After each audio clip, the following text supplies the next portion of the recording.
umugabo ari kuri misiyo ya satani, none se umuntu ukiri muto gutya ayo mafaranga ahora atanga nayo akoresha mu madisco, ubwo ni mu tubari buri munsi ayakura he? Yakoze iki cyatumye abona ayo mafaranga angana gutyo adashira? Wallahi njyewe mba numiwe, uyu mugabo afite ibanga, bamwitondere. Uzaba umwasama akarya ku mafaranga ye, azabatangamo ibitambo ikuzimu. Nzi benshi byabayeho Uganda baje nkawe batanga amafaranga, nyuma y'igihe gito abayariyeho bose barapfa. Reka nsome abamusubije kugira ngo wumve.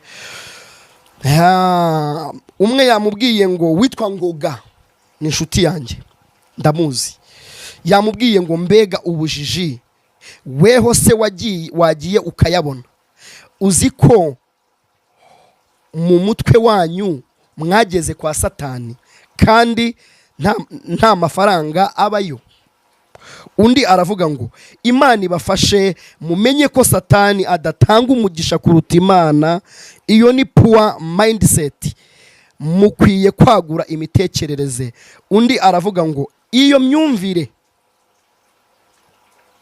yawe iragayitse cyane, wamfura we. Aha hanze hari abantu bafite amafaranga, nimba wowe ntayo ugira, icara utuze, ntimugahore mukekera abandi ibibi gusa, ndetse n'izindi. Utekereza ni iyihe mpamvu umuntu wese ufite amafaranga tuvuga yuko akorana n'imyuka mibi? Ntabwo mbizi, ntabwo nzi uburyo nagusubiza, ariko nasubiza uriya mukobwa Aisha. Imana imubabarire, ndamusengera Imana imuwe nawe amafaranga, nawe azumve ku ntambara dufite. Imana imuwe ibyiza ku isi no mu ijuru. Imana imuteze imbere, Imana imwagure. Nta kintu mfite icyo navuga, simfite ibyo nakwisobanura. We yarangije gusobanura ibyo atazi, byashoboka ibyo adafitiye experience, ariko nago namwifuriza ikibi. Iyo utarabona ibintu byinshi ku isi uvuga byinshi. Ikindi navuga, amafaranga nagigira imyaka, buryo umugisha uza ku gihe kw'Imana. Kandi umusore ukiri mutoya nashatse kumumenyesha ko sindi umusore, ndubatse, mfite umugore n'abana 4. Bose mubana? Bose tubana mu nzu. Maranye n'umugore wanje imyaka 10. Bishatse kuvuga sindi umusore.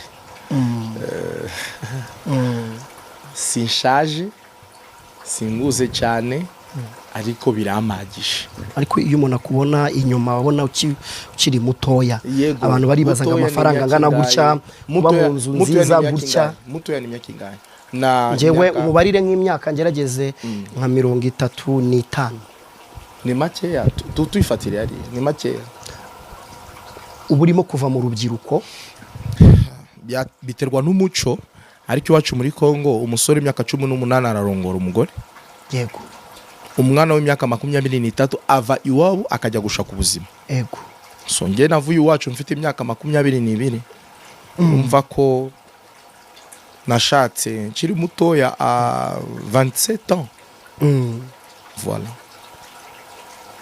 Abantu bakavuga yuko ari amafaranga waba waravanye no mu rugo, ari amafaranga ya papa wawe. Ute papa wanje ari umwarimu yigishije hano mu Rwanda, nubwo bareba mu madokima arahari, ababishinzwe bambajije amazina ye nayibabyira, na pension ye ni madamu ujya kuyifata, yakoze imyaka 38 yigisha mu bigo by'u Rwanda, Green Hills Academy, La Colombiere, Apacope, no mu ntara aho twatangiriye ubuzima, Remera, Rukoma, za Gitarama, za nimba ni Gikongoro, yarayigishije.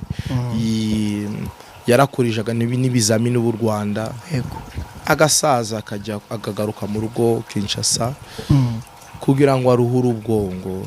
imyaka myinshi atuye mu mahanga. Impamvu tunari hano ni kubera ko ntago yigeze kuduha ishusho mbi y'u Rwanda, no mpamvu nahagumye. Mu myaka yamaze mu Rwanda ndamushimiye cyane, buri gihe cyose yaduhaga ishusho nziza y'ikino gihugu. Ni umwana mwiza vraiment, ndi no mu Rwanda kubwe kubera ko nabonye yamaze imyaka 30 ntacyabaye. Ngavuga ati ibyo abandi bavuga nibo babivuga, ariko nimba papa nacyo yabaye, mama nacyo yabaye, inzu yacu na kintu yabaye, n'ukuntu yagurushije ibintu bye byose yarafite mu Rwanda akanagaruka, why not ko naba mu Rwanda. Yego nari nkwajije noneho ngo ubona iyi myumvire yuko umuntu wese ufite amafaranga batekereza kaji kuzimu cyangwa buri umuntu wese afite imyumvire yeme. Ni question yo kutabona, bo iyo utabonye byinshi wirinda kuvuga, ariko utabonye byinshi rimwe na rimwe nimba nabyita nangonze uko nabyita, imvugo yose navuga ushobora kumubabaza. Nta mpamvu ko namubabaza kubera nzi ikibazo cy'umutima. Umutima ndayizi. Yego. Burya iyo ubonye umuntu ariko kubabaza cyane umenye ko nagarababazwa. Nagarababazwa. Kubera iyo uzi kiremere cyo kubabazanya ntabwo ujya ubabazanya kubera barakubabaje. So isi irigisha, nkwifurije ibyiza n'amahoro y'Imana yibane nawe. Akazi ka mbere wakoze karakahe kagwembye amafaranga? Nacuruje petrole ngewe mu mujyi wa Goma, niga ku kigo bita Kabwise Mama Yetu, iri muri Birere hafi ya Faraja. So iwacu twagiraga ingeso y'umuriro kugenda Igoma. Yego. Yagendaga cyane.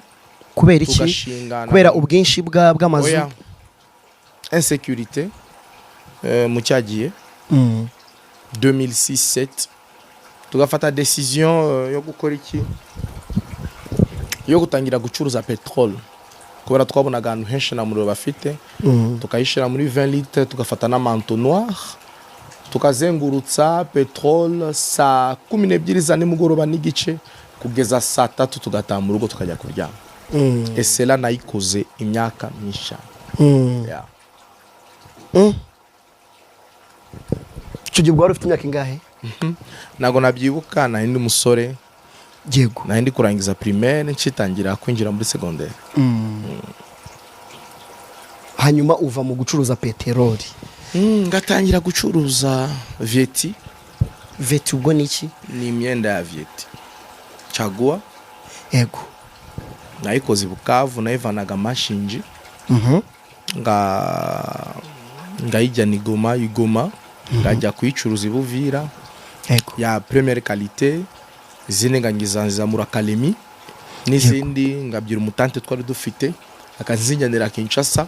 Yego. Ngavugana nabo bakagenda banyishura online. So ndanifite determination yo kutahagarara, yo gutacika intege, yo kumenya ko ibyiza biri imbere. Yego.